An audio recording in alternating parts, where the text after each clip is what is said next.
Okay, we've got our workflow set up pretty well. The next thing to focus on is making sure that people are aware of the submission once it's created and as it kind of moves through the workflow. Now, what's nice is each one of these assignees is going to get a notification by default when they're assigned to something. There's no way to disable that, which is a good thing because you want your assignees to know that there's something for them to do in Droplet. But if you click on any one of these workflow steps, this mini menu has an envelope icon that indicates the notification count. And so it's saying 1. Let's click in and see why. What's happening here is every single workflow step has an assignment notification, an email that sends to the assignee on that step. In this case, it's Adrian Watterson. So when a submission moves to the department head step, Adrian's going to receive this email message. And you can customize this, but you can't delete assignment notifications. One handy idea could be to actually put in some information in the subject line that's relevant to this form, like the name of the form. Now you could simply type in reimbursement request, or you could put in a dynamic field. These are the options we have at the moment. We've got recipient and submitter names, form-specific information, URLs and links to get to pages within Droplet. And if it happens to have been rejected, we can surface the reason for that rejection. But maybe I want to just select the form name here. And so now instead of statically typing in reimbursement request, it's now going to look at what the name of the form is and insert it right there in the subject line. If the form name ever changes, this will change with it.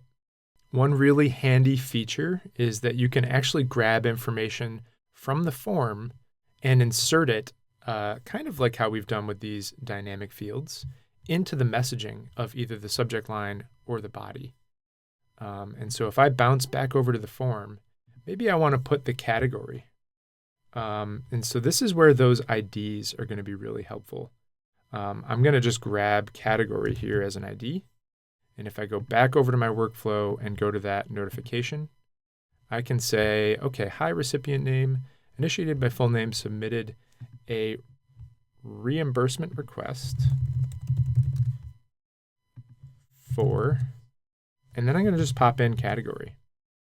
And the way to tell Droplet that this we want to merge in and not just leave as the word category is we put 2 hashtags on either side of it. As long as it exactly matches one of your field IDs, it will pop that value in. So in the case that somebody's filling out a professional development request, this will say first name, last name, submitted a reimbursement request for professional development that's awaiting your review. That's much nicer. It's more specific to the request. And in my view, it's a lot more likely that the assignee is going to want to click in and take action on that submission. So look for ways to customize these so that they are a little bit more useful and descriptive. You can also add additional custom notifications, and there's kind of 2 varieties of these.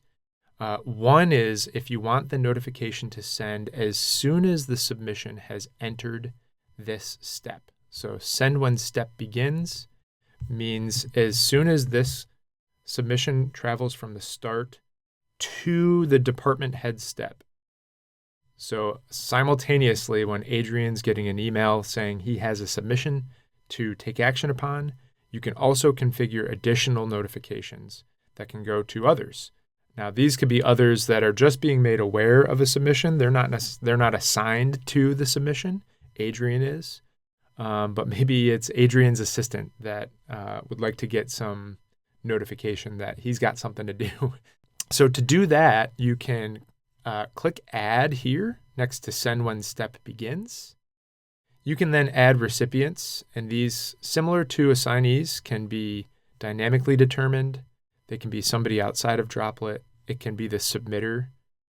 This is interesting. You might pick this for every single workflow step just to keep the submitter updated along the way as their submission moves through the workflow. Or it could be somebody within Droplet. Let's say it's Casey in this case.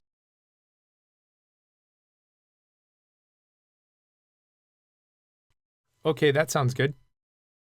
So I've created an additional custom notification. I have the option also to set up a custom notification that runs as soon as the step finishes. Really similar. Let me hit save here and show you the workflow. When the step finishes means when this is leaving, in this case, the department head step. Here's the issue with that you should know about. It's going to run regardless of where the submission is going. So if I was to put a notification at the end of the department head step, that notification will send if it's been approved and headed on to finance, or if it's been rejected and headed to the rejected step. So you want to kind of think about what's the best trigger event for these notifications to send. Most often, it's going to be when the step begins, so you know for sure what step the submission is on. Okay, the last thing to mention is that you can set up rules for whether or not a notification will send in the first place.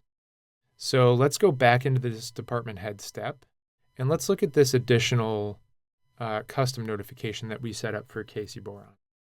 It could be that maybe we only want to send this FYI under certain conditions.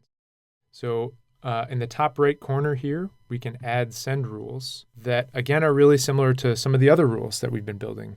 So for example, maybe Casey only needs to be aware if the description maybe contains some keywords like book or curriculum. And I can add additional conditions here, but when any of these occur, if the description contains book or curriculum, then Casey will be notified. Otherwise, Casey will not receive this notification. So those are send rules. We are cruising right through the Form Builder series. So in the next video, what we're going to look at is what people are allowed to see and what they're allowed to edit at the different steps within this workflow. It's a part of Droplet called visibility, and it's one of our very last topics before we test and publish this form. I'll see you over there.